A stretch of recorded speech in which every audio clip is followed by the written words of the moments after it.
Fourth chapter आज शुरू करना है हमें। ठीक है, तो अभी कमर गर्दन सीधी करें, प्रार्थना के लिए एक बार गहरा श्वास भरें, 3 बार ओम का उच्चारण करेंगे।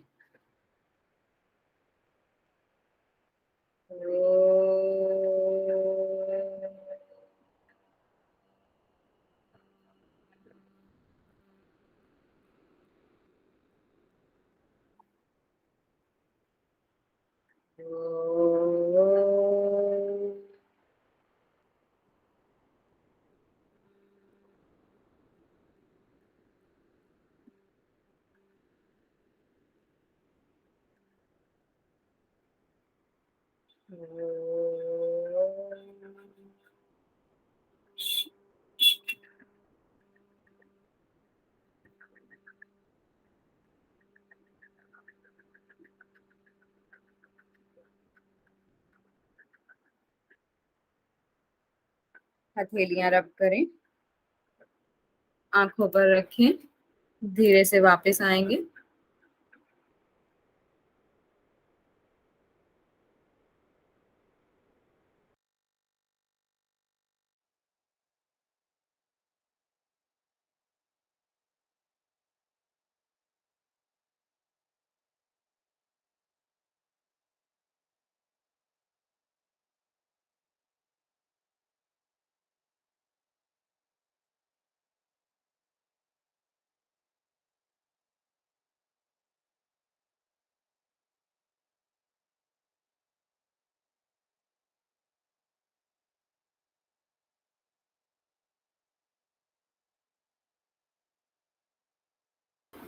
मैं डिस्कनेक्ट हो गई थी, अभी आ रहा है, स्क्रीन आ रही है? जी मैम। ओके,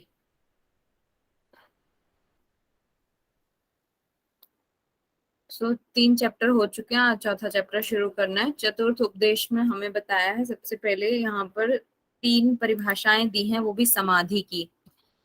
तो समाधि की परिभाषा की चर्चा जो है हठ प्रदीपिका में हम ऑलरेडी कर चुके हैं, लेकिन यहाँ पर एक परिभाषा और नहीं है।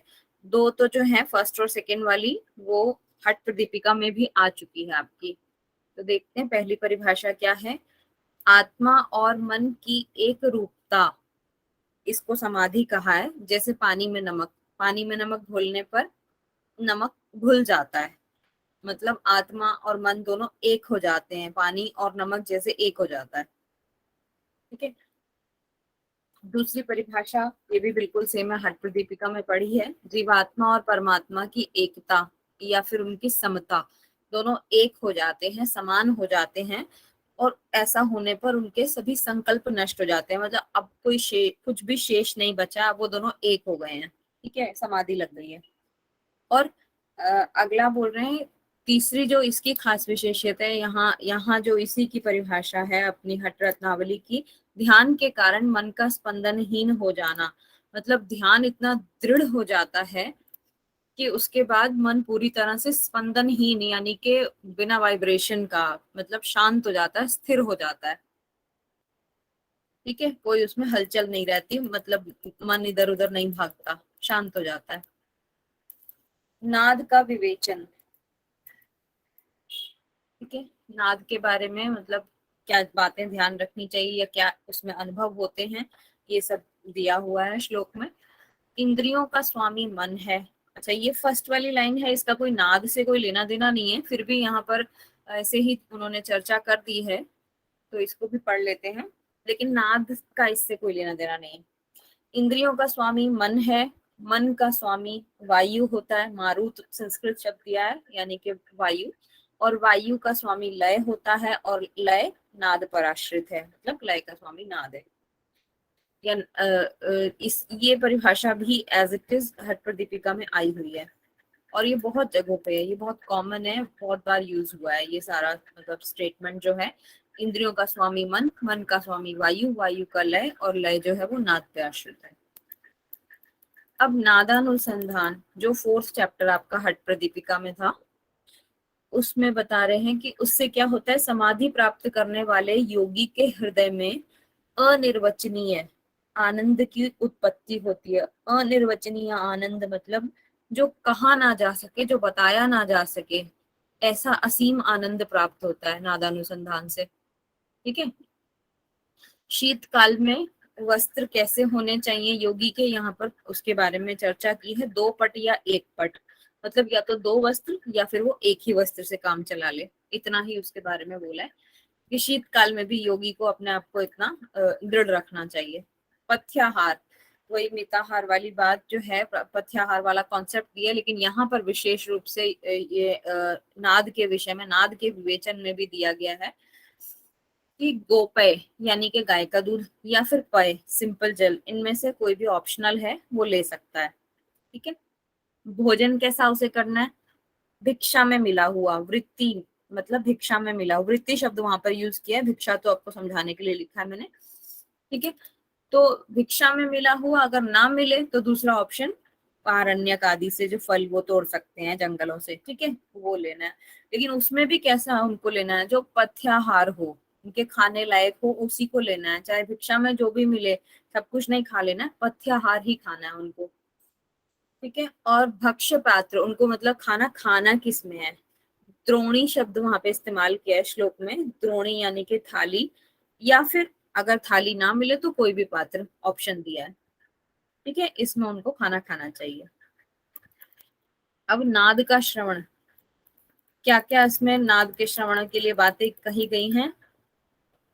योगी को कान में रुई डालकर नाद का श्रवण करते हुए वहां पर चित्त को स्थिर करे, जिससे वह स्थिर पद को प्राप्त होता है। मतलब एक विशेषता उसको कान में रुई डालनी है, और दूसरा नाद का श्रवण करना है, कंसंट्रेशन करना है नाद को सुनने के लिए, वहां पर अपने चित्त को स्थिर करना है, एकदम कंसंट्रेटेड हो जाना है, जिससे वो स्थिर पद को, मतलब एक एक जो अभी ऊपर आपको बात बताई कि स्थिरता आ जाती है, स्पंदनहीन हो जाता है, वो उस तरह की स्थिति को प्राप्त हो जाता है, स्थिर पद प्राप्त हो जाता है उसे, जब वो इस तरह की अभ्यास करता है। ठीक है। अभ्यास का प्रथम चरण में क्या है, गंभीर नाद सुनाई देते हैं। हालांकि इसकी चर्चा और आगे भी दी गई है, कौन कौन से नाद सुनाई दिए हैं, लेकिन ये कॉमन बात इन्होंने जनरल एक शुरुआत करने से पहले बता दी है कि गंभीर नाद सुनाई देते हैं। और अभ्यास बढ़ने पर क्या होता है, सूक्ष्म से सूक्ष्मतर नाद सुनाई देते हैं। मान लीजिए आपने अभ्यास करना शुरू किया, पहले आपको ढोल की ध्वनियां सुनाई दे रही हैं, उसके बाद आपको बांसुरी सुनाई दे रही है, उसके बाद आपको और ज्यादा मतलब छोटी आवाज जैसे घंटी की आवाज सुनाई देने लग गई, फिर और सूक्ष्म होती गई, इस तरह से सूक्ष्मतर होता जाएगा नाद, जब आप अच्छे से ध्यान करके उसको करेंगे इस विधि से। तो मतलब किस किस प्रकार से उसको श्रवण में क्या क्या चरण आते हैं, इस तरह से उन्होंने बताया है कि वो रुई में डाल के श्रवण, कान में रुई डाल के नाद का श्रवण करता है, अपने आप को स्थिर करके, चित्त को स्थिर करके करता है, तो उसे स्थिर पद की प्राप्ति हो जाती है। और फिर शुरुआत में गंभीर नाद सुनाई देते हैं, फिर धीरे धीरे सूक्ष्म से सूक्ष्मतर होते जाते हैं। ठीक है। श्रूयमाण ध्वनिया, मतलब जो उसको सुनाई देती है नाद का अभ्यास करते हुए, नादानुसंधान का क्या क्या सुनाई देता है उसको।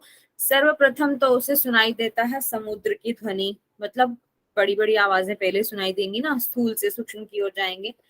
तो सर्वप्रथम समुद्र, मेघ, बादलों की आवाजें, भेरी, मुझे नहीं मालूम है एक्चुअली भेरी का मतलब, शायद भेरी नाद ये शब्द बहुत बार उपनिषदों में भी आया है, तो उसको ऐसे ही याद कर लेंगे, भेरी ध्वनि और निर्झर। ठीक है। इसके बाद मध्य में, और जब वो थोड़ी गहराई में जाता है तो मध्य में उसको मर्दल की ध्वनि सुनाई देती है, शंख की ध्वनि, घंटे की, और काहल, काहल आई थिंक ढोल नगाड़े को ही बोलते हैं शायद। और अंत में उसको वंशी की आवाज। अब देख रहे हैं स्थूल से सूक्ष्म होती जा रही हैं आवाजें, सर्वप्रथम भारी आवाज थी, उसके बाद मध्य में और हल्की हो गई, और अंत में और हल्की हो गई, तो सूक्ष्म से सूक्ष्मतर पे आ रहे हैं। किंकिणी, वंशी की आवाज आ गई, फिर वीणा की आवाज कितनी मधुर सुरीली होती है, हल्की होती है, जैसे ढोल की आवाज से तो बहुत हल्की होती है। और फिर भंवरे का गुंजन और सूक्ष्म हो गया। ठीक है। जैसे काष्ठ में स्थित अग्नि काष्ठ के साथ लीन हो जाती है, मतलब लकड़ी होती है उसमें एक हर हर एक तत्व में आप जानते हैं कि किसी भी पदार्थ में पांचों तत्व विद्यमान होते हैं, तो अग्नि में भी जो है काष्ठ में भी जो है अग्नि तत्व विद्यमान होता है। तो काष्ठ में जब मान लीजिए लकड़ी को जलाया जाता है तो लकड़ी और अग्नि दोनों एक साथ लीन हो जाते हैं, ठीक है, वो दोनों आपस में मिल जाते हैं। तो वैसे ही नाद में जो प्रवृत्त चित्त नाद के साथ ही शमन को प्राप्त हो जाता है, मतलब नाद में जो डूबा हुआ है एकदम, वो नाद के साथ ही अपने शमन को प्राप्त हो जाता है, मतलब उसी में विलीन हो जाता है वो भी। नाद में यदि किसी व्यक्ति ने अपना ऐसी स्टेज प्राप्त कर ली कि वो स्थिर चित हो गया, स्पंदनहीन हो गया है, तो वो नाद के साथ ही उसका शमन हो जाता है। अब 4 योग की अवस्थाएं दी गई हैं, हठ प्रदीपिका की तरह ही बिल्कुल सेम है, शायद ही कोई एक छोटा मोटा चेंज हो, देख लेते हैं। 4 अवस्थाएं, आरंभावस्था, घटावस्था, परिचय अवस्था, निष्पत्ति अवस्था, ठीक है। विशेषताएं और लाभ बताए हैं। आरंभावस्था में बोला गया है ब्रह्म ग्रंथि का भेदन होता है, इससे आनंद का अनुभव होता है, बिल्कुल सेम हठ प्रदीपिका की तरह, वहां पर भी यही वर्ड टू वर्ड आया है। शून्य में अनाहत शब्द का श्रवण सुनाई देता है, ठीक है। लाभ इससे होते हैं दिव्य देह की प्राप्ति होती है, ओजस्वी हो जाते हैं हम लोग, आरोगी आरोगी मतलब रोग दूर हो जाते हैं, दिव्य गंध उत्पन्न होती है, और संपूर्ण हृदय शून्य हो जाता है, मतलब उसमें किसी प्रकार के विकार या फिर कोई भाव ही नहीं रह पाते हैं। भाव आएंगे तभी तो विकार होंगे, वो तो शून्य ही हो गया पूरी तरह से। अब घटावस्था में बोल रहे हैं, वहां पर भी हमने पढ़ा था कि आरंभावस्था में ब्रह्म ग्रंथि, फिर विष्णु ग्रंथि घटावस्था में, और फिर परिचय अवस्था में कुछ भी नहीं, फिर निष्पत्ति अवस्था में रुद्र ग्रंथि का भेदन। यहाँ पर भी वही सेम सीक्वेंस फॉलो किया है, ठीक है। मतलब श्रीनिवास जी ने स्वात्माराम जी को एज इट इज यहाँ पर कॉपी किया है। विष्णु ग्रंथि का भेदन होता है, वायु का सुषुम्ना में संचार हो जाता है, ठीक है। अति शून्य में परमानंद का सूचक भेरी और आघात जन्य शब्द सुनाई देते हैं। तो यहाँ पर एक छोटा सा चेंज है, अति शून्य में परमानंद, वहां पर हठ प्रदीपिका में आपका सहजानंद लिखा था, ठीक है। सहजानंद का सूचक भेरी सुनाई देता है, और आघात जन्य शब्द, जोर से मतलब बोले जाने वाले कुछ आवाजें आती हैं जोर से, आघात जन्य जो थोड़ा प्रेशर देके बोली जाती हैं, ठीक है। ज्ञानी इससे हो जाते हैं, घटावस्था में ज्ञानी हो जाते हैं और कामदेव के समान हो जाते हैं।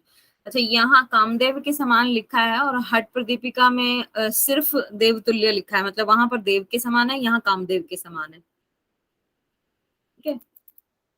परिचय अवस्था में भ्रू मध्य में आपको मर्दल ध्वनि, यानी कि अच्छा मर्दल ढोल को बोलते हैं, मैंने काहल आपको बताया था ढोल का, यहाँ पे मर्दल के बारे में लिखा है मैंने। तो भ्रू मध्य में आपको ध्यान करने पर ढोल की ध्वनि सुनाई देती है, और प्राण महाशून्य में पहुंच जाता है, ठीक है। ये भी सेम है। अच्छा, लाभ में दे रहा है दोष दुख जरा व्याधि शुदा और निद्रा से रहित हो जाते हैं हम, मतलब दोष भी नहीं रहते, दुख भी नहीं रहता, बुढ़ापा भी नहीं रहता, बीमारी भी नहीं रहती, भूख भी नहीं रहती, नींद भी नहीं रहती, ठीक है। और परमानंद की प्राप्ति हो जाती है हमें, मतलब ऐसा आनंद जो कहा भी ना जा सके, इतना आनंद है उसमें, वो परम है अपने आप में, अनिर्वचनीय है, कहा भी नहीं जा सकता, और सभी सिद्धियों की प्राप्ति भी हमें परिचय अवस्था में हो जाती है, ठीक है। निष्पत्ति अवस्था में अब यहाँ पे तो कोई लाभ बात ही क्या करें, यहाँ तो निष्पत्ति अवस्था हो गई, एकदम ही हायर स्टेज में पहुंच गए, यहाँ तो लाभ बचा ही नहीं कुछ। रुद्र ग्रंथि का भेदन हो गया, और प्राण जो है शिव स्थान में, जिसको शर्वपीठ बोला जाता है, वहां पहुंच जाता है, और वीणा का झनकृत शब्द सुनाई देता है, ठीक है। ये 4 अवस्थाएं थी आपकी। अब है सेवनीय गुरु के लक्षण, मतलब ऐसा कौन सा गुरु होना चाहिए, ऐसा गुरु जिसकी सेवा की जा सके, उसके क्या लक्षण है। गुरु के लिए भी यहाँ पर थोड़ा सा चूज करने के लिए बोला गया कि ऐसे गुरु की सेवा करनी चाहिए जिनके ये लक्षण हो। क्या लक्षण है, बिना लक्ष्य के जिसकी दृष्टि स्थिर है, मतलब जैसे हम लोग त्राटक में कोई लक्ष्य निर्धारित करके उसके बाद अपनी दृष्टि को स्थिर करते हैं, यहाँ पर बोल रहे हैं ऐसे गुरु को जो सेवनीय होता है उसको तो लक्ष्य की आवश्यकता ही नहीं है, उसकी दृष्टि ऑलरेडी स्थिर हो जाती है। बिना प्रयत्न के जिसका वायु स्थिर है, हम लोग को तो प्रयत्न करके कुंभक का अभ्यास करना पड़ता है, लेकिन वो जो गुरु है जो उनका तो कोई अभ्यास ही नहीं करना, उनका स्वतः सिद्ध है कुंभक। बिना आलंबन के चित्त स्थिर है, हम लोग को ध्यान लगाने के लिए कोई वस्तु चाहिए होती है, उन लोग का कोई आलंबन नहीं चाहिए, उनका चित्त स्थिर रहता है। ठीक है। अब ये बताया है कि तत्व बीज है, हठ भूमि है और उदासीनता वैराग्य जल है। यानी कि जैसे कि एक कल्पलता को उपजने के लिए या उसके शीघ्र ग्रोथ के लिए हमको क्या क्या चाहिए होता है, बीज चाहिए होता है, भूमि चाहिए होती है और थोड़ा सा उदासीनता चाहिए होती है, मतलब एक स्पेस चाहिए होता है उन लोगों के लिए, कोई डिस्टरबेंस ना हो। तो उसके लिए यहाँ पर कंपैरिजन करके बताया है कि तत्व जो है हमारा, चित्त जो है वो बीज है और हठ भूमि हमारा उसके लिए क्षेत्र है। मतलब जो जिस बीज को, जिस कल्पलता को हमने बढ़ाना है, उसकी जड़ जो है वो हमारी हठ भूमि है और बीज हमारा उस भूमि में जो डालेंगे वो तत्व है, यानी कि हमारा चित्त है। और उदासीनता जो उसके लिए थोड़ा स्पेस चाहिए हमें, डिस्टरबेंस ना हो, वो हमारा वैराग्य। ठीक है। और एक बात और बोली है, वेद शास्त्र पुराण आदि ग्रंथ तो सामान्य गणिका के समान है। गणिका मतलब जैसे समझ लीजिए कोई रानी होती है तो उसके साथ में सखियां वगैरह होती हैं, तो उसकी थोड़ी सखियों की वैल्यू तो कम ही होती है ना। तो वेद शास्त्र पुराण आदि ग्रंथ को तो यहाँ पर गणिका के समान माना है कि उनकी उतनी वैल्यू नहीं है जितनी की शांभवी मुद्रा ही कुल वधु के समान गुप्त रखनी चाहिए। शांभवी मुद्रा को यहाँ पर बड़ा करके उसकी ज्यादा मतलब बखान किया है कि वो ही कुल वधु के समान है और उसको गुप्त रखना चाहिए। ठीक है। ब्रह्मांड और पिंड का विवेचन, ये भी ज्यादा नहीं, छोटा सा दिया हुआ इन्होंने। ये सिद्धांत पत्ति में या और उपनिषद में भी आया है। एक बीज जो माना जाता है वो ओम है। एक मुद्रा, सर्वोपरि चीजें बता रहे हैं, जो जो चीज अपने आप में सर्वोपरि है। एक बीज ओम है, एक मुद्रा खेचरी है, एक देव निरालंब और एक अवस्था मनोन्मनी, ये उन्होंने मानी है। ठीक है। और सभी प्राणियों के शरीर का परिमाण जो है 96 अंगुल दिया है, बहुत जगहों पर दिया हुआ है, सेम है। कौन से उपनिषद में बताइए 96 अंगुल, बोलिए। मैम तिरछको ब्राह्मण उपनिषद में बताइए। ठीक है। अच्छा, शरीर के दोनों पार्श्व भाग में 32 बत्तीस बत्तीस दोनों साइड पर अस्थियां बताई गई हैं। ठीक है। संपूर्ण शरीर में 72,000 नाड़ियां हैं जिनमें वायु का संचरण होता है। एक बार रीडिंग लेने की बात है, सिंपल चीजें लिखी हैं, मतलब ऐसा कोई डिफिकल्ट नहीं है कि इसमें आपका क्वेश्चन जाएगा कहीं से। नाड़ियों का विवेचन दिया है यहाँ पर, जो कि सब जगह दिया हुआ है उपनिषदों में, लेकिन थोड़ा सा क्रम यहाँ पर बदल जाता है। ठीक है। मूलाधार में कुक्कुट के अंडे के समान चक्र स्थित है। अच्छा, ये जनरली जो हमें दिया होता है, कुक्कुट ना दे करके सारे उपनिषदों में, सारे के सारे हठ योग ग्रंथों में खगांड दिया होता है। तो वो खग जो है, मतलब वो जो पक्षी है, वो कौन है, यहाँ पर इन्होंने अपनी पुस्तक में स्पेसिफाई कर दिया, कुक्कुट यानी कि मुर्गा। मुर्गे के अंडे के समान वो चक्र स्थित है। ठीक है। सब जगह तो खगांड आता है, यहाँ पर कुक्कुट दे दिया इन्होंने। तो अंडा तो वही है, कुक्कुट का हो या खग का हो, यहाँ पर इन्होंने स्पेसिफाई कर दिया। तो वो कहाँ स्थित है, मूलाधार में है। ठीक है। मूलाधार में कुक्कुट के अंडे के समान एक चक्र स्थित है, उसी से सभी नाड़ियों की उत्पत्ति होती है। ठीक है। खगांड से इन्होंने उत्पत्ति बताई है नाड़ियों की। सभी नाड़ियों में 14 प्रमुख हैं। 14 का क्रम देख लेते हैं। अब ये देखिए, इसमें एक मुख्य बात ये है कि सभी जगहों पर ईड़ा जो है सबसे पहले आती है। यहाँ पर ईड़ा सबसे लास्ट में दी है इन्होंने क्रम में। ठीक है। इसलिए थोड़ा सा इसका सीक्वेंस याद करना थोड़ा गड़बड़ हो जाता है, मुश्किल हो जाता है, लेकिन ऐसे याद करेंगे। ईड़ा को लास्ट में ले आएंगे। सुषुम्ना, पिंगला, सरस्वती, तीन तीन का पेयर बना के याद करते हैं। सुषुम्ना, पिंगला, सरस्वती, पुहु, यशस्विनी, वारुणी, गांधारी, शंखिनी, पूषा, विश्वोदरी, जिह्वा, अलम्बुषा। अच्छा, थोड़ा ऐसे याद कर सकते हैं, जैसे पूषा, अलम्बुषा सिमिलर सा लग रहा है ना लास्ट का साउंड। शंखिनी, पूषा, विश्वोदरी, जिह्वा, अलम्बुषा, हंसिनी और ईड़ा। आप लोगों ने अपनी अपनी ट्रिक लगा के जैसे याद किया है, उसमें थोड़ा बहुत फेरबदल करके इसको भी याद रख लें कि इसमें ईड़ा लास्ट में आ जाती है और हंसिनी इसमें एक एक्स्ट्रा है, हंसिनी सब में नहीं है, किसी किसी में एक या दो जगह पे ही हंसिनी दिया हुआ है, तो इसमें हंसिनी है। ठीक है। इनमें भी 3 नाड़ियां जो है वो मुख्य मानी हैं, सब जगह ऐसा ही बोला जाता है, ईड़ा पिंगला सुषुम्ना। ठीक है। इनके पर्यायवाची दिए हुए हैं, अभी कल भी हमने कुछ पर्यायवाची पढ़े थे, यहाँ पर कुछ और पर्यायवाची दे दिए हैं।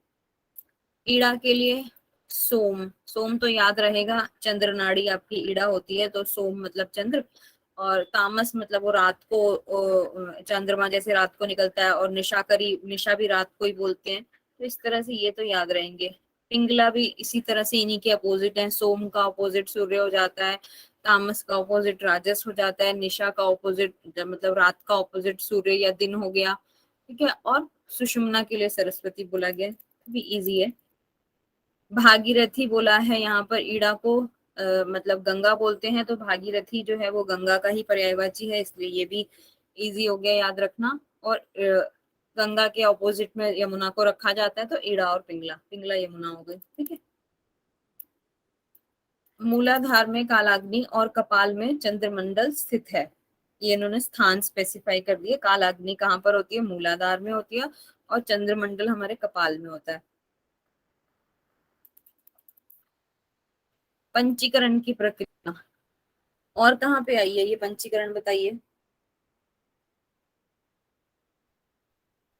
अब तो ऑलमोस्ट सब कुछ, सारा सिलेबस कवर हो गया लगभग लगभग।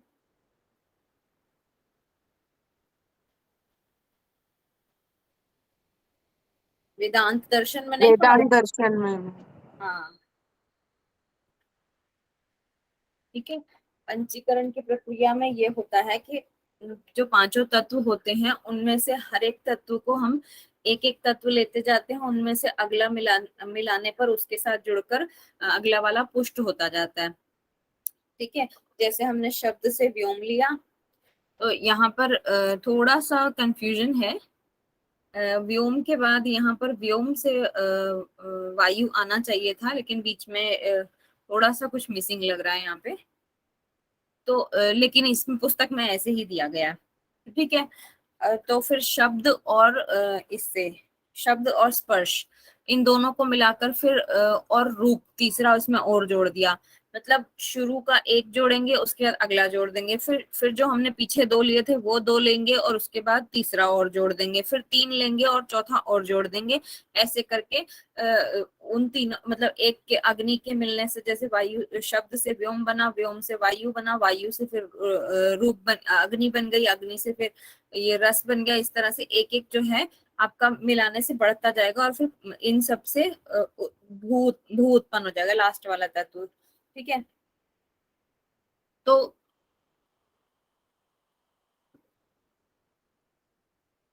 आप ये 5 तत्वों के क्रम में, मतलब ये बात जैसे ये जो शुरू के 4 लाइनें दिए यहाँ पर, अगर समझने में कंफ्यूजन हो रही हो तो इसको ऐसे समझें कि जैसे 5 तत्व हैं, उनमें से पहला तत्व लिया, और उससे जो अगला तत्व की उत्पत्ति हुई, उसमें हमने पीछे वाला भी तत्व मिला दिया, मतलब अब 2 मिला दिए, पहले एक मिलाया था, दूसरे की उत्पत्ति हुई। अब जिससे उत्पत्ति हुई थी उसको और जो पीछे वाला है वो दोनों मिला दिए, तो तीसरे की उत्पत्ति हो गई। अब तीनों मिला दिए, पीछे वाले 2, और जो तीसरा अभी जोड़ा था उसको भी मिला दिया, तो चौथे तत्व की उत्पत्ति हो गई। फिर पीछे वाले 4 और एक नया 5वां जोड़ दिया, तो चौथा तत्व जोड़ दिया, तो इससे 5वें तत्व की उत्पत्ति हो गई। ठीक है। इसी तरह से क्रम बनता है। तो शब्द से व्योम, फिर स्पर्श से वायु, और फिर दोनों से और रूप से अग्नि, मतलब दोनों प्लस रूप तीसरा जोड़ दिया अग्नि। इन सब मतलब पीछे वाले 3, और फिर रस को जोड़ दिया तो उससे जल। इन सब मतलब पीछे वाला सारे, और उसके बाद जल भी जोड़ दिया, तो अब इससे गंध, इन सब और गंध से, मतलब गंध एक और नया जोड़ दिया, तो इससे भू की उत्पत्ति हो गई। ठीक है। ज्ञेय वस्तु का परित्याग करने से मन का विलय होता है, जिससे कैवल्य उत्पन्न होता है। एकदम सेम लाइन लिखी हुई है हठ प्रदीपिका की तरह, जरा सा भी चेंज नहीं है।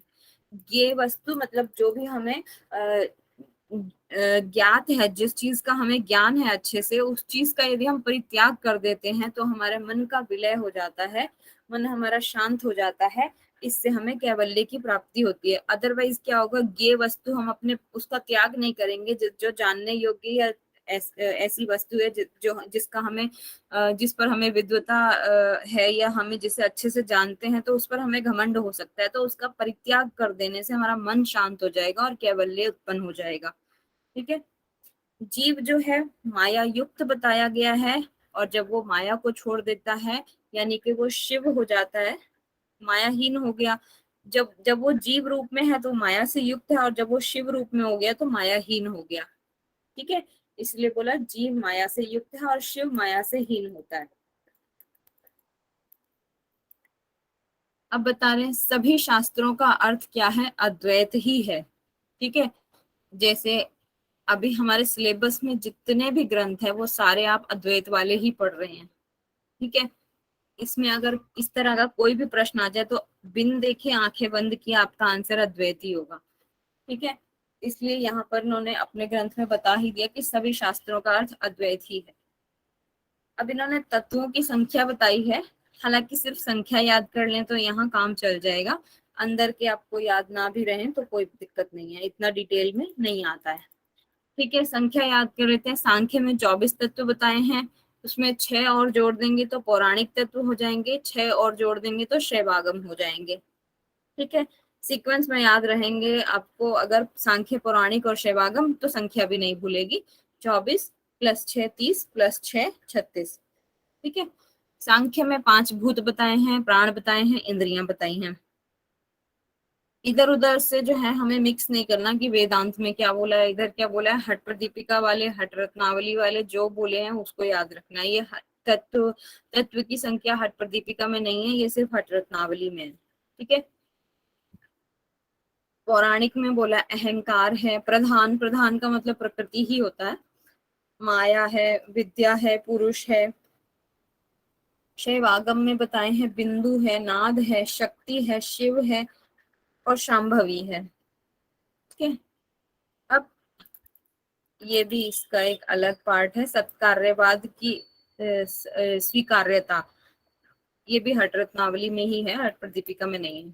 ठीक है, वैशेषिक न्यायिक, मतलब सत्कार्यवाद को कौन कौन स्वीकार करता है। जनरली हमने यही पढ़ा है, वैशेषिक और न्यायिक जो है वो सत्कार्यवाद को स्वीकार नहीं करते हैं, लेकिन इनके पुस्तक में लिखा है वैशेषिक और न्यायिक सत्कार्यवाद को स्वीकार करते हैं। ठीक है, और 2 ग्रंथ और 2 लोग इन्होंने गिनाए हैं। ग्रंथ 2 हैं वैशेषिक न्यायिक जो सत्कार्यवाद को स्वीकार करते हैं, और 2 लोग हैं जनार्दन मिश्र और प्रभाकर भट्ट, ये दोनों भी सत्कार्यवाद को स्वीकार करते हैं। तत्कार्यवाद ये तो सांख्य में अच्छे से पढ़ा है, कार्य का कारण में विद्यमान होना, जैसे कि घड़े में मिट्टी या दूध में घी। ठीक है, पहले से अपने कारण में विद्यमान होता है, ये कारण में कार्य विद्यमान होता है। मंडन मिश्र कोई हैं, उन्होंने बोला कि ईश्वर का कर्तृत्व वे स्वीकार नहीं करते, मतलब वो ये नहीं कहते कि ईश्वर कुछ करता है, सब कुछ उसी का ही है, तो वो करने वाला नहीं है, वो सब कुछ उसी का ही है, ये ऐसा मानते हैं। कर्तृत्व, उनका कर्ता भाव स्वीकार नहीं करते कि वो कुछ करता नहीं है, सब कुछ उन्हीं का ही है। त्रिगुण के बारे में यहाँ पर चर्चा है, सत्व रजस तमस 3 गुण होते हैं, तीनों की सृष्टि की उत्पत्ति, स्थिति और संहार के कारण होते हैं तीनों। ठीक है, प्रकृति के पर्यायवाची दिए हैं यहाँ पर।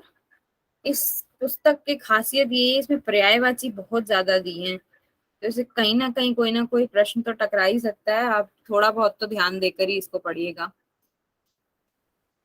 देखिए, अभी प्रधान शब्द ऊपर आया था, तो वही मैंने बताया कि प्रकृति का पर्यायवाची ही है प्रधान।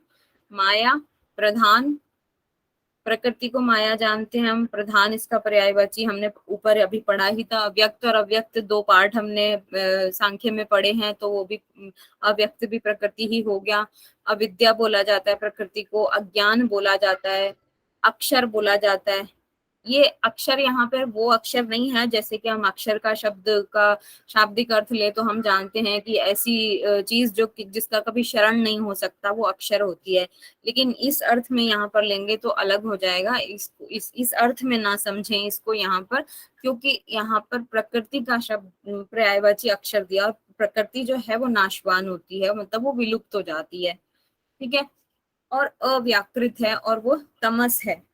हमने जनरली सांख्य का टेबल बनाते हैं तो ये पढ़ते हैं ना, प्रकृति जो है वो त्रिगुणात्मिका है, ये है, लेकिन यहाँ पर प्रकृति का पर्यायवाची तमस दिया है। अगर हट प्रदीपिका के अनुसार ऑप्शन दिया जाए रजस तमस और सत्व में से, तो यहाँ पर पर्यायवाची प्रकृति का तमस है, खास ध्यान रखेंगे, क्योंकि यहाँ पर कंफ्यूजन ज्यादा क्रिएट हो सकती है। सृष्टि की उत्पत्ति, स्थिति और संहार, इस मत का खंडन करने वाले, जो भी इस मत को मानते हैं उसका खंडन करने वाले, जो इस मत को नहीं मानते हैं, उसको अस्वीकार करने वाले, उसको खंडित करने वाले, उनका वो क्या कहते हैं कि परमाणु और प्रधान यानी प्रकृति का चैतन्य स्वीकार नहीं करते हैं। मतलब प्रकृति जो है वो चेतन नहीं है, उसको चेतन नहीं मानते, परमाणु जो है वो उसको चेतन नहीं मानते, उसका चैतन्य स्वीकार नहीं करते हैं। जो लोग सृष्टि की उत्पत्ति, स्थिति और संहार को नहीं स्वीकार करते, वो प्रकृति और परमाणु का चैतन्य भी स्वीकार नहीं करते हैं। ठीक है, चेतन के गुण बताएं। अब चेतनता किस किस में होती है, तो उन्होंने दो शब्द बताए हैं, ज्ञान और क्रिया। जिसमें ज्ञान है, जिसमें क्रिया है, वो ही केवल चेतन है। तत्व को ना जानने वाले, ये भी इस पुस्तक का अपना ही पार्ट है अलग, और कहीं नहीं मिलने वाला। कहीं नहीं मतलब ये कहीं भी नहीं मिलेगा आपको, किसी उपनिषद वगैरह में भी नहीं। तत्व को ना जानने वाले लोगों का इन्होंने वर्णन किया है, वो कौन कौन होते हैं, किस किस परंपरा से होते हैं। लगभग लगभग इन्होंने शैव परंपरा के ही बताए हैं।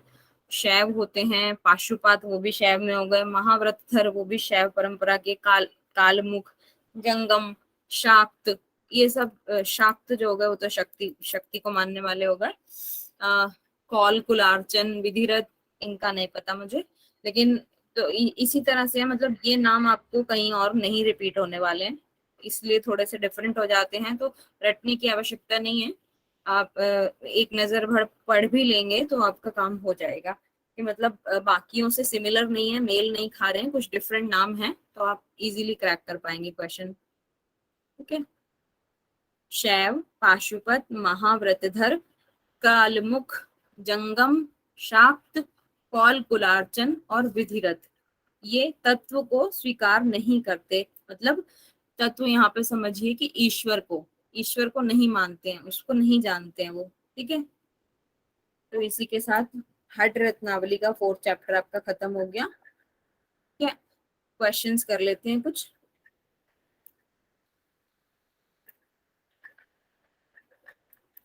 मैम बोलिए। मैम एक डाउट था। बोलिए। मैम जैसे जो आपने बताया ना कि जो 4 अवस्थाएं होती है, आरंभ अवस्था, घटावस्था, हाँ, तो हठकनवली में मैम आरंभ अवस्था में ब्रह्म रंध्र बताया है और हठ प्रदीपमा में ब्रह्म ग्रंथि बताई है, तो इसमें कोई अंतर होता है क्या मैम ग्रंथि और रंध्र में? आप सेम ही समझिए, यहाँ पर वो थोड़ा बहुत शब्दों का हेर फेर है, बात वहां पर अर्थ एक ही है, भाव एक ही है उनका। ठीक है, ब्रह्म रंध्र हो, ग्रंथि जो होती है वो रंध्र रंध्र में ही तो होगी, आप ऐसे बिना छेद के वो ग्रंथियां कैसे होंगी। कोई भी हमारी ग्रंथियां होती हैं वो श्वास लेती ही हैं, और श्वास लेती है मतलब उनमें रंध्र होते ही हैं। ठीक है, रंध्र मतलब सूक्ष्म छिद्र होते हैं जहां से हमारे स्किन या हमारा शरीर जो है वो श्वास लेता है। ठीक है, तो मैम ये दोनों सेम ही होता है ना?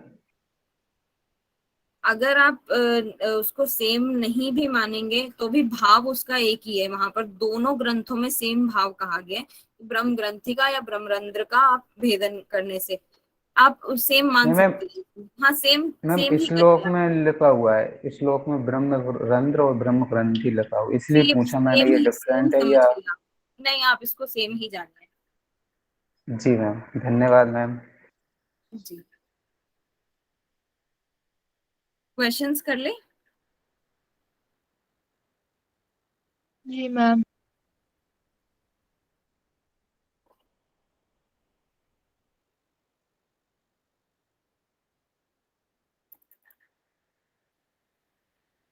ज्यादा नहीं है क्वेश्चन, थोड़े से ही हैं, प्रीवियस ईयर्स के भी इसी में है, तो देख लेते हैं। हट रत्नावली का रचयिता आपको मालूम है, बताइए। श्रीनिवास भट्ट। ठीक है, श्रीनिवास भट्ट ने राजयोग हेतु किसको फॉलो किया है?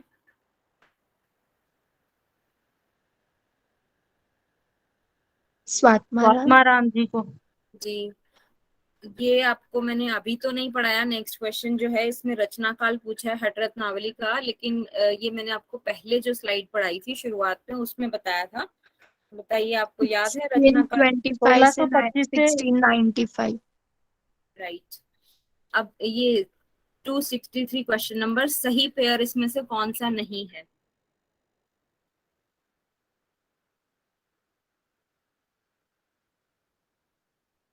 मैंने आपको ये प्रश्न नहीं कराया हुआ, मैं पहले ही क्लियर कर देती हूँ। अगर किसी को मालूम है इसमें से सही पेयर कौन सा नहीं है तो बताइए।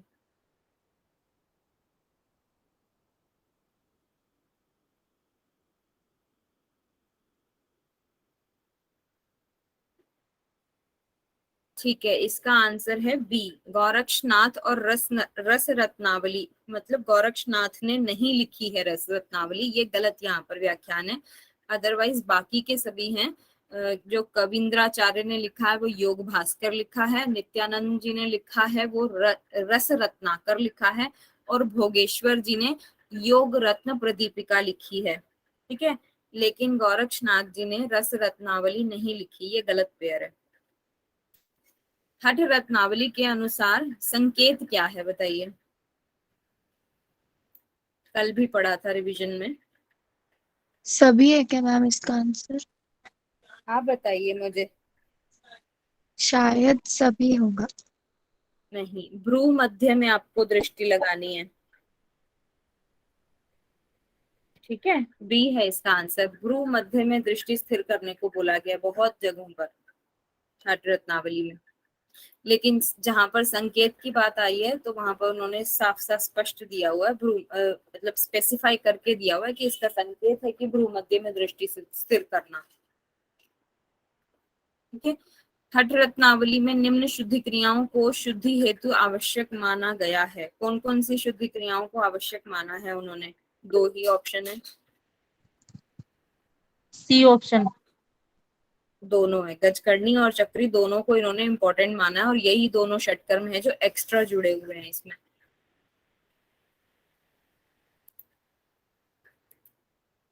हठ रत्नावली में किसका वर्णन प्राप्त होता है? अष्टकर्म। अष्टक्रम। अच्छा, 8 प्रकार के शुद्धि कर्म को निम्न ग्रंथ में बताया है। ये भी हठ सिंपल, रत्नावली। हठ रत्नावली। ऐसे ही क्वेश्चन सिंपल सिंपल दिए हुए हैं। चक्री कर्म का संबंध शरीर के कौन से अंग से है? गुदा से। अब गुदा। यस। चक्री कर्म निम्न रोगों में लाभकारी है, कौन से रोग में? उदर रोग। बोलिए। उपयुक्त सभी। सभी आएगा। सारे तो उसी से रिलेटेड बीमारियां हैं, गुदा से। बवासीर हो, मैम ये फर्स्ट वाला क्या है? बवासीर मतलब क्या है? बवासीर मतलब पाइल्स की प्रॉब्लम होती है ना, एनस से आपको ब्लड आता है, ज्यादा कॉन्स्टिपेशन हो जाती है तो। Okay okay. ठीक है, वो भी चक्रीकर्म से ठीक होती है। उदर के रोग भी चक्रीकर्म से ठीक होते हैं, और गुल्म जो गैस का गोला बनता है पेट में, ठीक है, वो सब चक्रीकर्म से दूर हो जाते हैं। अपान वायु की बीमारियां हैं सारी। उदर पेशी को दाहिने और बाएं तीव्रता से घुमाने को हठ रत्नावली में क्या बोला है? अंतरनोली। अंतरनौली। अंतर्नौली। ठीक है, बाकी सब भी ध्यान दे रहे हैं ना क्वेश्चंस पर? जी मैम। धौती के निम्न अभ्यास को हठ रत्नावली ने अलग से शुद्धि क्रिया माना है, कौन सा है?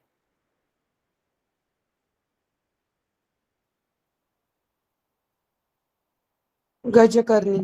गजकर्णी। इतना टाइम क्यों लगा रहे? इतना सिंपल सा प्रश्न था। बताइए गजकर्णी का कौन से प्राणवायु से संबंध है? अपान वायु। हाँ ठीक है। नेक्स्ट है, हट रत्नावली के अनुसार निम्न अभ्यास सभी शारीरिक मलों का नाश करता है। कौन सा अभ्यास है? बस्ती। अरे प्राणायाम। प्राणायाम के बारे में तो कल बड़ा मैंने बताया था आपको, शारीरिक मलों का नाश जो सबसे स्पेसिफिक दिया हुआ था बेनिफिट। आपने वीडियो को रिपीट करके नहीं सुना है ना, टाइम नहीं मिला होगा। श्रीनिवास भट्ट के अनुसार कितने कुंभक हैं? 9। नहीं 9 तो है ही नहीं इसके अंदर। अरे जितना 8 हट है मैम, गीता में 8। है उतना ही है। हट रत्नावली के अनुसार वह कुंभक जिसमें रेचक पूरक न किया जाए। केवल। हाँ। श्रीनिवास के अनुसार मुद्राएं कितनी हैं? 10। क्रम लेकिन इनका मैम अलग है, ठीक है कुंभक उसमें 9 है एक्चुअली। क्या चीज? द्वितीयोपदेश के अनुसार कुंभक की संख्या 9 बताई गई है। अच्छा, कुंभक की एक संख्या कुंभक एक्स्ट्रा है मैम इसके पूजा वो अंदर। करने एक मैम में प्लस extra वन दिया है है ना शायद। मैम? सोनिया जी वो मैम 8+1 ऐसा दिया है, तो हाँ ऑप्शन वही में तो। जी 9 मैम, नहीं है श्लोक में तो अष्ट 8 कुंभक ही कर दिया लीजिए। हुआ है, 9 नहीं दिया हुआ है।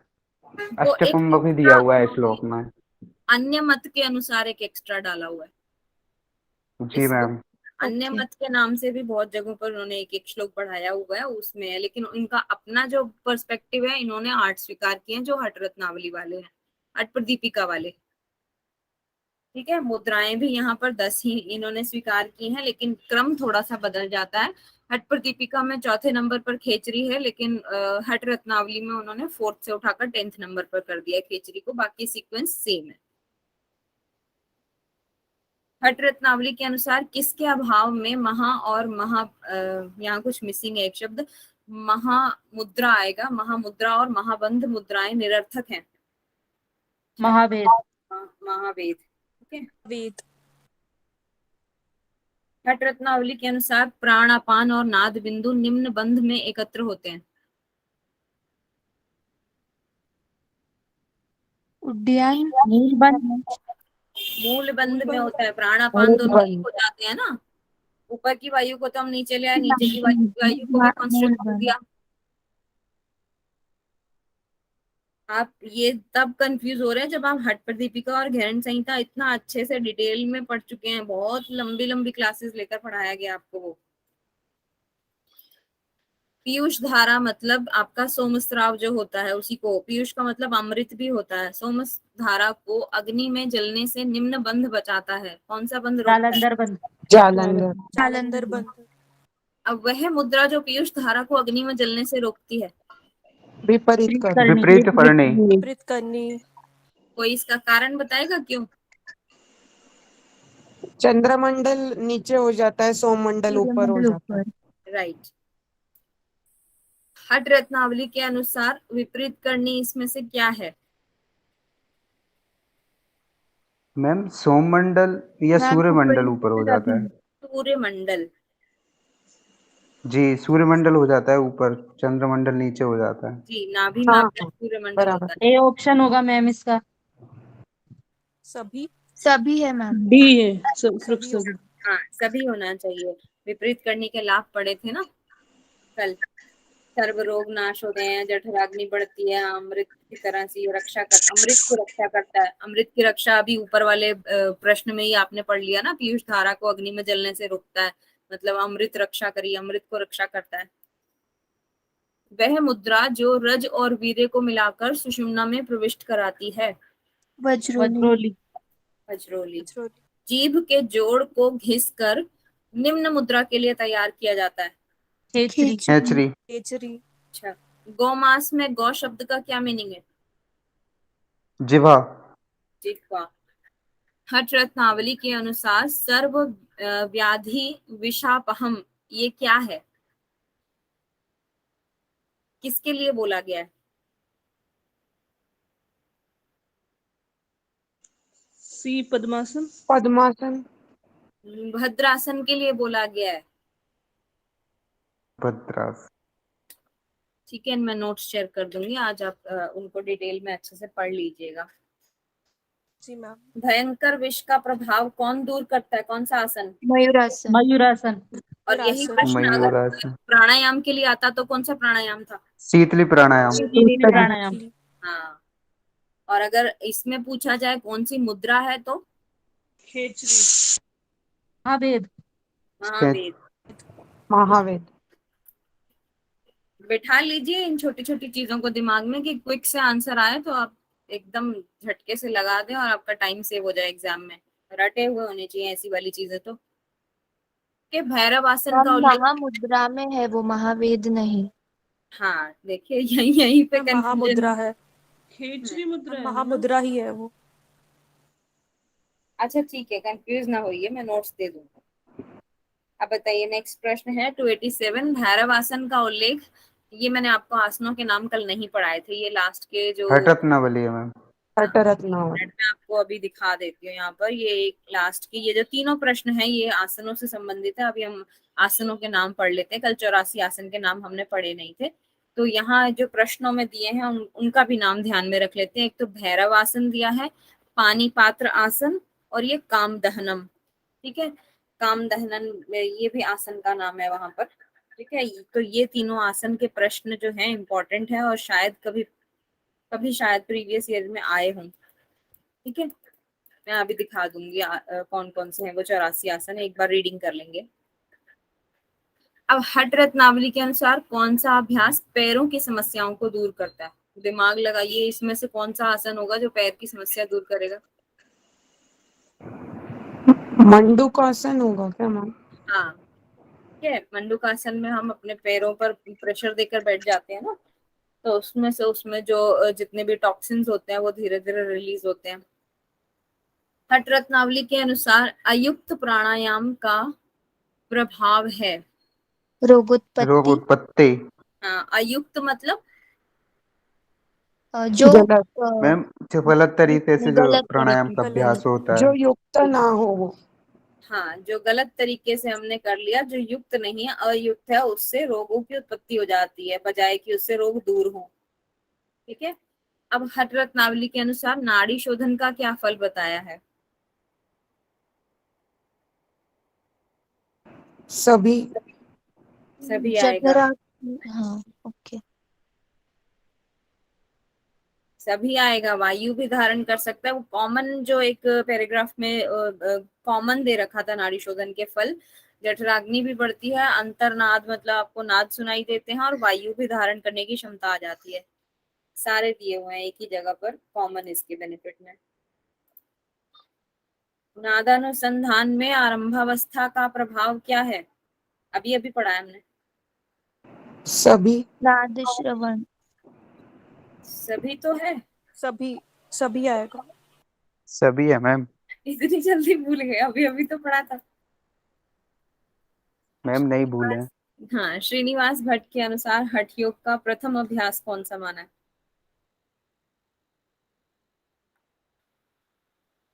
षटकर्म। षटकर्म। षटकर्म। आसन। आसन दिया है यहाँ पर पुस्तक में जो है ना, जी मैम, उसमें तो आसन ही दिया हुआ है।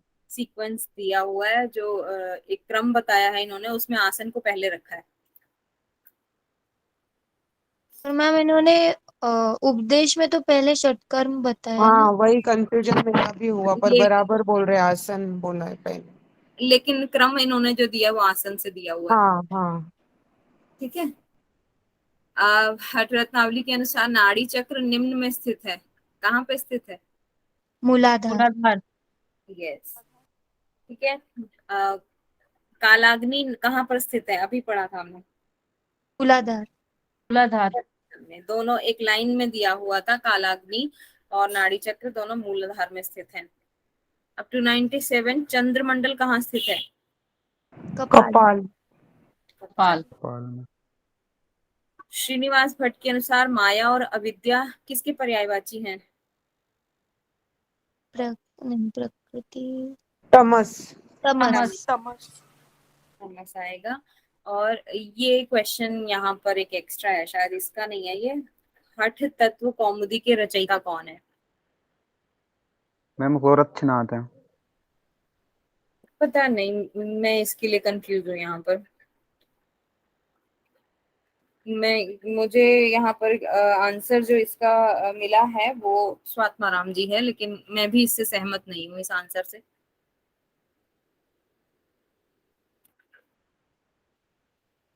एक सेकंड, 299 बी नहीं, इसका आंसर सुंदर देव है। हठ तत्व कौमुदी का आंसर सुंदर देव दिया है।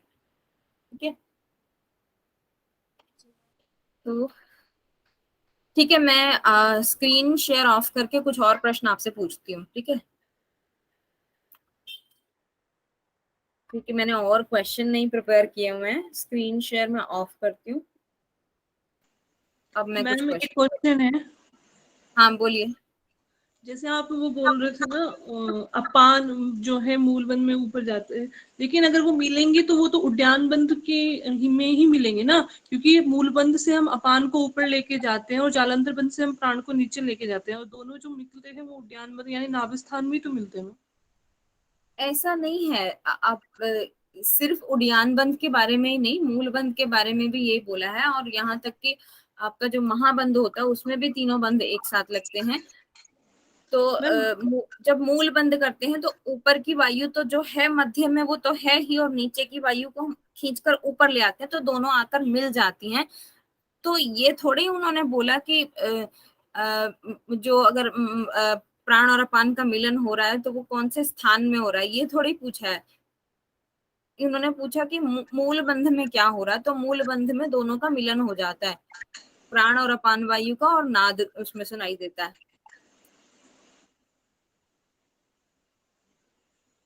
ठीक है, मैं कुछ क्वेश्चन पूछती हूँ आपसे। स्क्रीन तो प्रेजेंट नहीं हो रही ना अभी? No ma'am. ठीक है,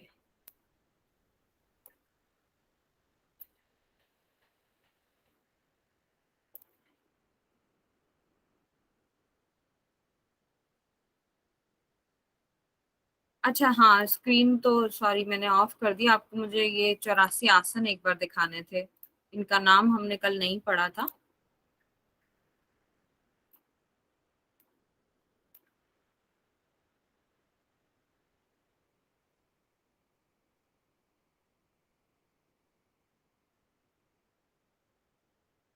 ये भी एक बार पढ़ ही लेते हैं।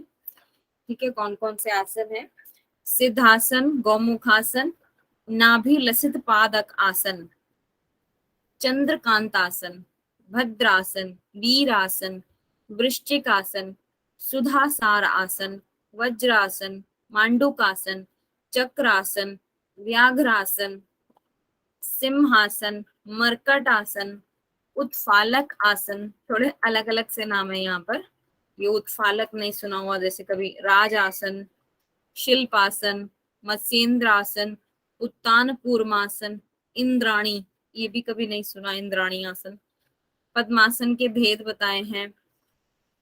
बद्ध पद्मासन हो गया, यहाँ पर बंध लिखा है इसके लिए। कर पद्मासन, संपुटित पद्मासन, शुद्ध पद्मासन। इसके बाद दिया है पार्श्व मत्स्येंद्रासन, कूर्मासन, शरभासन। शरभासन भी डिफरेंट है। और अच्छा, बद्ध मत्स्येंद्रासन, बद्ध कूर्मासन, रत्नासन, निरालंबासन, नार्जावासन, चित्रपीठ, चंद्रासन, कबंधासन, बद्ध पक्षी आसन, कांठावासन, गौरक्षासन, ईश्वर आसन। मयूरासन के भी भेद दिए हैं। एक पाद आसन, एक पाद मयूरासन हो गया, अंगुष्ठ मयूरासन, विचित्र नलिन,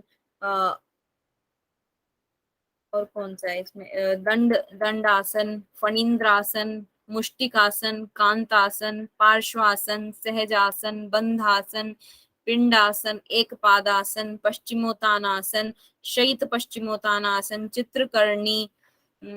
अच्छा, चित्रकर्णी जैसा एक सिमिलर शब्द और भी कहीं आया था, विचित्रकर्णी, वो किसके लिए आया था?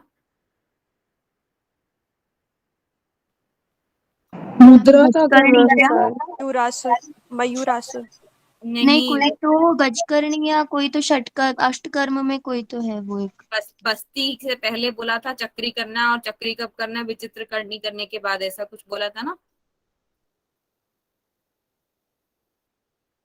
विचित्र करनी कर्म करने के बाद उसको करना है। Yes ma'am. योगी निद्रा आसन, विधूनन आसन, पंचचूली कुकुट आसन, चौरंगी आसन, एक पाद कुकुट आसन, क्रौंच आसन, आकारित आसन, दृढ़ आसन, बंधचूली आसन, खगासन, पादपीड़ासन, कामदहन, हंस, पानी पात्र। ये जो प्रश्न में अभी पढ़ा था हमने, पानी पात्र आसन, कामदहन आसन। कामदहन किसको बोला है, ये प्रश्न में दिया था, तो कामदहन आसन है एक।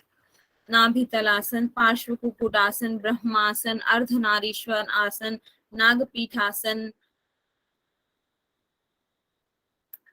कार्मुकासन, आकाशासन, बकासन, शवासन, स्वस्तिकासन, उत्पादल आसन, धरावह आसन। तो एक आसन का नाम मुझे शायद नहीं मिला जो हमने अभी प्रश्न में पढ़ा था। एक सेकेंड, हाँ हमने पढ़ा था।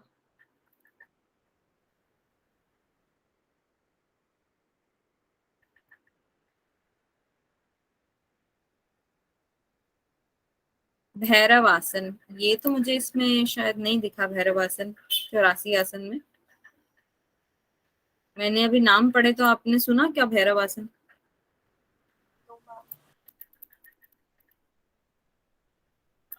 प्रश्न पूछा गया है भैरव आसन कौन से ग्रंथ में से है।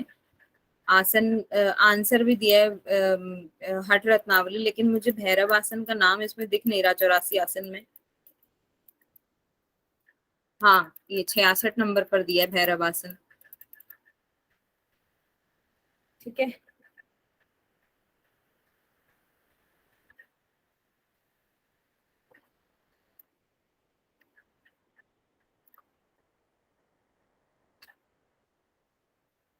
अब मैं कुछ क्वेश्चन पूछ लेती हूँ।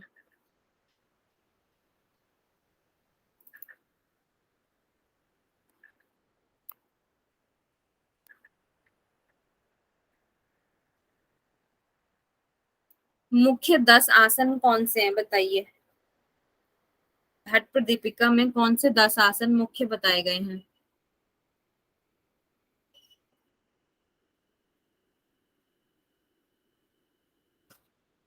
अच्छा, मुख्य 4 आसन, श्रेष्ठ 4 आसन कौन से हैं, ये बता दीजिए। सिद्धासन, पद्मासन, पद्मासन सिंहासन और भद्रासन। सिंहासन भद्रासन। ठीक है, अच्छी बात है, ये सभी को याद है और ये काफी उपनिषदों में भी है। ठीक है, लेकिन आपको 10 भी याद रखने हैं। उनमें है स्वास्तिकासन, गौमुखासन, पद्मासन, वीरासन, सिद्धासन, मयूरासन, कुक्कुटासन, भद्रासन, सिंहासन और मुक्तासन।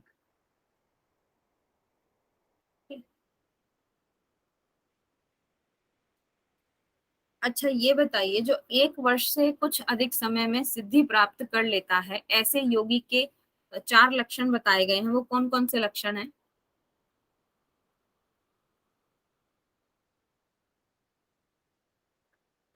एक मिताहारी है मैम उसमें, हाँ हाँ और एक योग पारायण है क्या मैम? हाँ, राइट, बाकी तो याद ब्रह्मचारी, नहीं आ रहा। मिताहारी, त्यागी, योग परायणी। वेरी हाँ। गुड, यही 4 ऑप्शन है।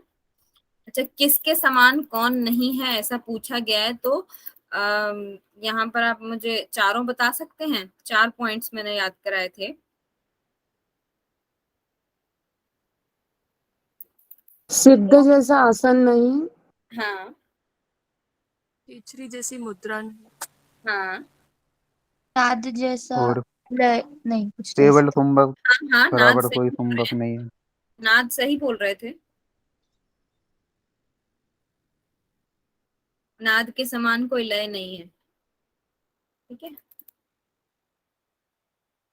अच्छा, आसनों के कॉमन बेनिफिट क्या है? 3 दिए गए हैं। मैम स्थिरता, आरोग्यता स्थिरता और और लाघव। आरोग्यता। हाँ, तथा और अंग लाघवम। अंग लाघवम नहीं है, अंग पटुता है यहाँ पर। ठीक है। अच्छा मैम वो HP से याद थे तो वही बता दिए। प्रातिपदिका के हिसाब से। अच्छा, आसन का एक विशेष लाभ दिया, मतलब आसन, प्राणायाम और प्रत्याहार, इन तीनों के लिए एक एक लाभ दिया गया है एक ही श्लोक में। तो आसन के लिए क्या बताया है? आसन क्या करता है? रोगों का नाश करता है। प्राणायाम क्या करता है? पातक का नाश, पातक मतलब पाप का नाश करता है। प्रत्याहार मानसिक विकारों का नाश करता है। ठीक है। पर्यायवाची आपसे मैं पूछती हूँ थोड़े बहुत, अगर कल ध्यान से सुनाओ तो एक आध भी पकड़ में आ जाएगा। देखते हैं, एक सेकेंड।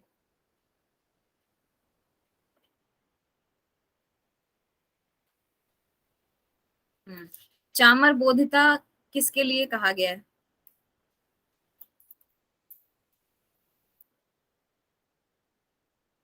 ईड़ा के लिए क्या मैम मैम? ईड़ा,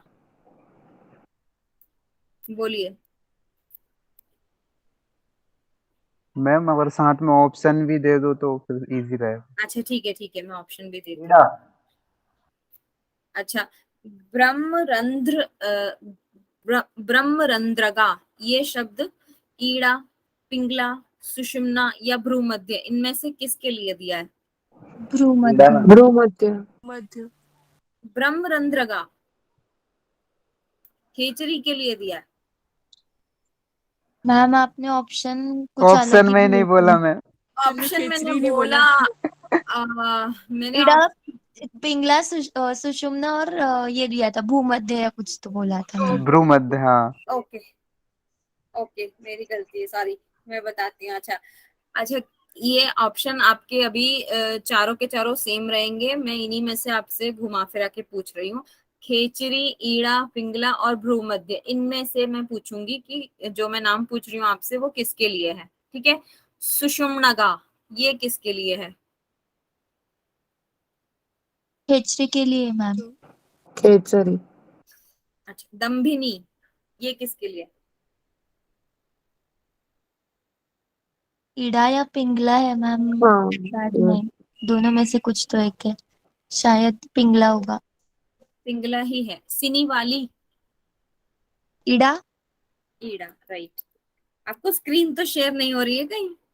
अरे नहीं नो मैम। मैम। मैम अच्छा, काक्षरा किसके लिए कहा है?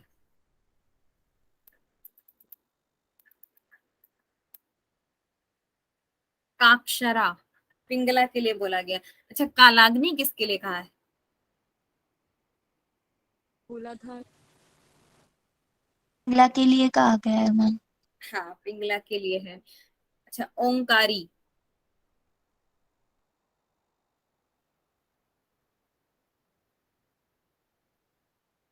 भूमध्य है क्या मैम?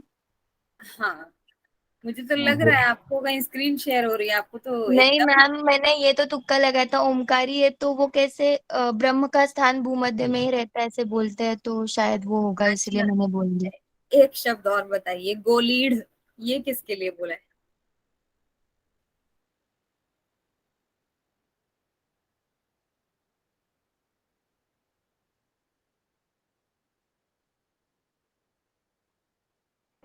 कोई तुक्का ही भ्रूमध्य, लगा दो।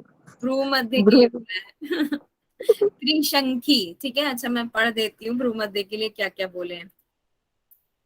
ठीक है, भ्रूमध्य के लिए आपके बोला है त्रिकुटुंबी, ठीक है, हठा, गोलीढ़, शिखर, त्रिशंखी, वज्र, ओंकारी, मूर्ध्वनाल। शिखर पे होता है भ्रूमध्य, तीनों की वो क्या नाम, आंखों, तीसरी आंख होती है, त्रिशंखी कह सकते हैं। गोलीढ़ मध्य में जो है बिंदी वाला आकार होता है, गोलाकार, तो गोलीढ़ कह सकते हैं याद रखने में। त्रिकुटुंबी मतलब वही एक तरह से वो तीसरा नेत्र हो गया, उससे याद रख सकते हैं त्रिकुटुंबी। और ओंकारी बोला है, ओंकार का स्थान भी यहीं पर ध्यान करने के लिए बोला जाता है। ठीक है, कुछ कुछ शब्द तो याद रहेंगे। चलिए आपसे पूछती हूँ मैं। मैम हाँ, मैम बोलिए। मैम जो 84 आसन बताए थे आपने नाम, मैम वो हाँ, सिर्फ नाम दिए हैं या विधि भी बताई है उसकी? कुछ भी नहीं दिया, इतना ही दे दिया है। इतना देने के बाद अगर आप और एक्सपेक्ट कर रहे हैं वो विधि वगैरह बताएं, तो मुझे लगता है कि वशिष्ठ ग्रंथ जो है वो उससे भी बड़ा ग्रंथ 32,000 श्लोक से भी ज्यादा बन जाएगा। अच्छा मैम, मैंने सोचा विधि भी बताई हो तो इसलिए पूछ लिया मैम। बहुत बड़ी पुस्तक हो जाएगी, इसलिए वो भी वहीं पे चुप हो गए हैं। जी मैम। ठीक है, मानस नियम किसी को याद है? 15 बताए हैं मानस नियम। एक दो भी याद है तो बोलिए, कुछ तो रिवीजन हो जाएगी। अहिंसा, संतोष, ये 2 याद है बस बस मैम। अहिंसा तो ठीक है, संतोष भी ठीक है। इसके बाद आप चलिए मैं पढ़ देती हूँ। मनः प्रसाद, संतोष। प्रसाद मतलब एक भीतर में शांति की को ही बोला जाता है प्रसाद। ठीक है, मन का प्रसादित होना या मन का शांत होना या प्रसन्न होना कह सकते हैं, प्रसन्न चित्त रहना।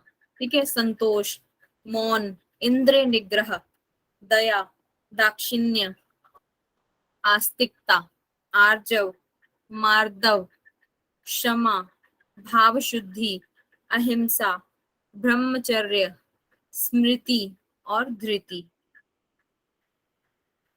मैं इसमें कोई हेल्प नहीं मैम कर सकती, याद करने पड़ेंगे। मैम ये 15 होते हैं या 14 होते हैं? मानस नियम 15 है, कायिक नियम 14 है। अच्छा जी मैम। श्लोक में जितने नाम दिए गए हैं उसके हिसाब से यही है। मैम जो अर्थ है दिया हुआ है ना उसमें सिर्फ 14 ही हैं तो इसलिए पूछ रहा था मैं। नहीं, मानस नियम हमेशा कहीं भी देख लीजिए आप, किसी भी टेक्स्ट में श्लोक उठा के देखें वो पूरे 15 हैं, और कायिक नियम 14। जी ठीक है, जी मैम। अच्छा और पूछती हूँ मैं, जो अभी हमने 84 आसन पढ़े उसमें से 5 नाम भी किसी को याद है तो बताइए। मयूरासन है, मंडूकासन, पद्मासन, एक सिद्धासन, कॉमन वाले पानीपात्रासन, भैरवासन, पानीपात्रासन, भैरवासन, गोमुखासन, मरकटासन। जो सुने हुए वो नहीं, जो नहीं सुने हुए कभी उठ पटांग वाले। है ना मैम, भैरवासन एक था और फणींद्रासन कुछ तो था। और एक हाँ, पानीपात्रासन था, और और मत्स्येंद्र आसन है मैम। निरालंबन आसन ऐसे कुछ भी एक था। पाद आसन है, कामधेनुआसन था। दंडासन है, नार्जव आसन है, कबंध आसन है, विचित्रकरण, निरालंब आसन है, निरालंबन, फणिपद फणींद्र आसन है एक। चित्रपीठ है, ईश्वर आसन है, ब्रह्म प्रासादित, पंचचूली कुक्कुट आसन, चौरंगी मैम आसन, विदुनम आसन भी है। विधुनन भी है। कामदहन कुछ तो क्वेश्चन में भी था मैम ये हाँ, अभी। काम मैम धारा, और शवासन भी है। वो तो कॉमन है, उसको छोड़िए। जो उटपटांग वाले नाम है वो देखना चाह रही थी मैं, कितने याद हुए आपको। चलिए और आपसे पूछती हूँ मैं अभी, कुंभक का समय कितना बताया गया है? कौन कौन से काल करने को बोला है, कितने करने 4 चाहिए? बार है मैम। मैम 4 टाइम दिया है, हाँ, 80 बार। प्रातः, एक मध्यम, बार सुबह सायं और भी 20 टाइम्स। अर्धरात्रि। कितने करने हैं? और मैम जो शीतली प्राणायाम है उसे 80 बार पढ़ना है। हाँ, लेकिन जो कुंभक का समय है उसमें पर्टिकुलर कुंभक के लिए भी बताया कि कितने करने हैं। जैसे कि आपको सारे उपनिषदों में भी बताया है, 80 बार तक उसको लेके जाना है, थोड़ा थोड़ा बढ़ाते हुए, 20-20 बढ़ाते हुए। जी अच्छा, कनीयस शब्द जो होता है वो किस स्थिति के लिए आया? प्राणायाम की है या आसन की स्थिति है? प्राणायाम की मैम है मैम, प्राणायाम की फर्स्ट स्टेज, फर्स्ट स्टेज की। पहली जो होती है राइट, अधम। ठीक है। अच्छा, ये एक स्टेटमेंट है जो बार बार दी जाती है कि मरे हुए हाथी के लिए सिंह के समान, तो ये कहाँ है? उद्यान वन। उद्यान बंद। उद्यान बंद में मैम, राइट राइट, एचपी में भी दिया हुआ है उद्यान बंद, मृत्यु घेरंड में भी मातम यही रेट है। पे। अच्छा, यस मैम। याज्ञवल्क्य के अनुसार प्राणायाम की परिभाषा हमने कल पढ़ी थी एक, थोड़ी सी भी याद है? इसमें बताया था व्याहृति, प्रणव और शिरस मंत्र के साथ गायत्री मंत्र का 3 बार उच्चारण करना। व्याहृति आपकी ये जो आप भूर्भुवः स्वः मनः जनः तपः ये जो पढ़ते हैं 7 व्याहृतियां होती हैं, और प्रणव आपको पता ही है अ उ म और अर्धमात्रा, और शिरस मंत्र होता है मैं फिर भूल रही हूँ, कल भी मुझे याद आया था, मैं आपको बताना भूल गई, फिर मैं भूल गई।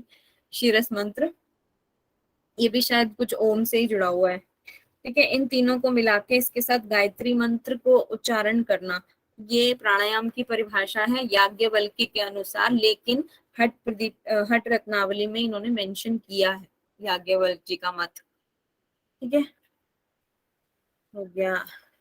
मुझे बताइए स्थान की विशेषताएं बताइए इसमें।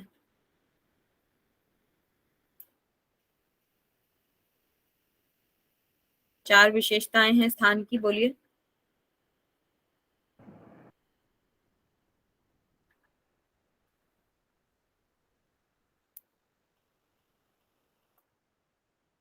सुराज्य, सुधार्मिक, नहीं पता। सुराज्य, हाँ, याद धार्मिक, नहीं आ रहा है। सुराज्य, सुधार्मिक, सुभिक्षे, सुभिक्ष, निरुपद्रव। निरुपद्रवे, निरुपद्रवे। निरुपद्रवे। निरुद्ध, हट प्रदीपिका भी भूल गए। चलिए मुझे ये बताइए पथ्य अपथ्य के बारे में। पथ्य भोजन में कौन कौन से हैं, कुछ नाम याद है? मैम चावल, साठी चावल, साठी हाँ चावल, साठी चावल, गेहूं की रोटी, और गोधूम, हाँ हाँ चाक, वर्षा का जल, हाँ मूंग, मूंग, 5 प्रकार के साग, वेरी गुड। आज्य, नवनीत, शीर, नवनीत, भूल गए सब। हट प्रदीपिका को भूल गए है ना। शुरू से लेके अंत तक आपको एकदम परफेक्ट मैम किया शहद है, सौंठ, हाँ, चावल, मक्खन, शुंठी, मिश्री, शहद, सौंठ को शुंठी हींग, बोला है, पटोल है। हाँ जी मैम, हींग शुंठी, किसने पटोला, बोला? फलादी, हींग तो पंचसार। अपथ्य में होगा। जी मैम वो अपथ्य में है। चलिए अपथ्य के बता दीजिए। जी मैम, हिंग है, लहसुन सप्त, है, कटु कटु, अम्ल, अम्ल, तीक्ष्ण, लवण, लवण, हरित, उष्ण, साप, सौवीर, तेल, तिल, घी, सरसप, मदच, दही और मद, छाछ भी, आजादी, मांस, दधि, और मांस। कफर, तुलत, क्रोध, पीणिया, क्लेशन, अधम, पक्तमाऊ। ठीक है, मिताहार का विवेचन इसमें थोड़ा सा बड़ा है, बताएंगे? जी मैम, वो सुमधुर होना चाहिए, भोजन का 1/4 छोड़कर होना चाहिए, धातु की पुष्टि करने वाला होना चाहिए, और शिव को को समर्पित अर्पित, अयोग्य करके, भोजन का शिव त्याग। को अर्पित, कव्य होना चाहिए, मनोभिलषित होना चाहिए, सब भूल गए। कदन्न का त्याग करने को बोला है, इसी में बोला और कहीं पर भी नहीं बोला, ये इसकी खासियत है। इसमें मिताहार की डेफिनेशन थोड़ी बड़ी है। अच्छा, साधक और बाधक तत्व याद है कुछ? Yes ma'am. उत्साह, साधक मैम, मैम जो उत्साह, साहस, अत्याहार प्रिया प्रजल पुण्य में करा जनसंपत्ति लोल्यम च सद्ब्रियो को विनश्य, ये बाधक तत्व है मैम। हाँ, ये तो और बात साधक इसमें 12 बताए हैं हठ रत्नावली में। बोलिए। जनसंघ का उत्साह, त्याग, साहस, धैर्य, तत्व ज्ञान, निश्चय, धैर्य, बिंदु स्थिर, मिताहार, मिताहार, निग्रह, निद्रा, त्याग, पीठ स्थैर्य, बिंदु स्थिरता, मिताहार, सांस अनालस्य पर एंड गुरु नियंत्रण, प्रसाद। आसन स्थिरता, आलस्य, त्याग और गुरु कृपा। Very good. चलिए, पूर्व आचार्यों के नाम इसमें 29 दिए हुए हैं, थोड़े भी याद हैं 5-6 तो बताइए। जी मैम। हम शुरुआत याद है बस, आदिनाथ, आदिनाथ, मत्स्येंद्र, मत्स्येंद्र, शावरानंद, भैरव, साबरानंद, भैरव, सारंगी, मीन, सारंगी, गोरक्ष, विरूपाक्ष, विलेशया, चौरंगी, मंथानो, टिनटिनी, भैरव, योगी, सिद्धि, बुद्धिस्ट, पंथड़ी, गौरंटकाशुरानंद सिद्धिपादस्य चरबटी। श्लोक याद किया है, अच्छी बात है। जी मैम। मैम बट वो हर्ट प्रदीप का वाला ही याद है। हाँ वो आप कौरंटक बोले ना, यहाँ पे कौरंदक है, मैं समझ गई। जी मैम। वहां पर 33 नाम है, यहाँ पर 29 है, तो ये तो याद रहना चाहिए। कुछ कुछ अजीब सा है, टिनटिनी, नेट चूटी, प्रभुदेव, अल्लम, काकचंडीश्वर, नागबोध, खंड कापालिक, कापाली, बिंदुनाथ, नित्यनाथ, पूज्यनाथ, पूज्यपाद, करोटी, चरपटी। ठीक है, थोड़े से एक्चुअली स्पेलिंग करेक्शंस हैं, उसके बाद मैं आपको नोट शेयर कर दूंगी। आज आज तो शायद नहीं हो पाएगा, कल तक मैं शेयर कर दूंगी। तो और कल कौन सा टॉपिक आपका नया शुरू करना है ये भी आपको अपडेट मिल जाएगा। ठीक है, क्लास वाइंड अप करते हैं। कमर गर्दन सीधी मैम करें। धन्यवाद।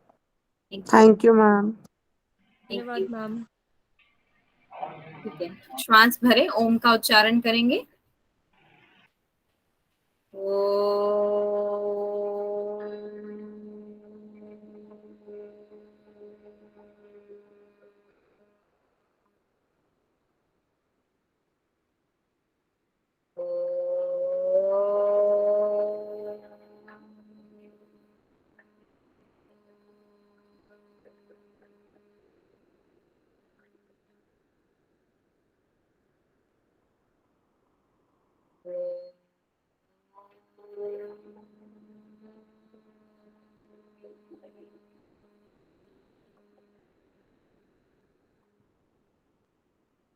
शांति शांति शांति। हथेलियां रब करें, आंखों पर लगाएं, धीरे से आंखें खोलते हुए वापस आएंगे। बहुत बहुत धन्यवाद, मिलते हैं कल फिर।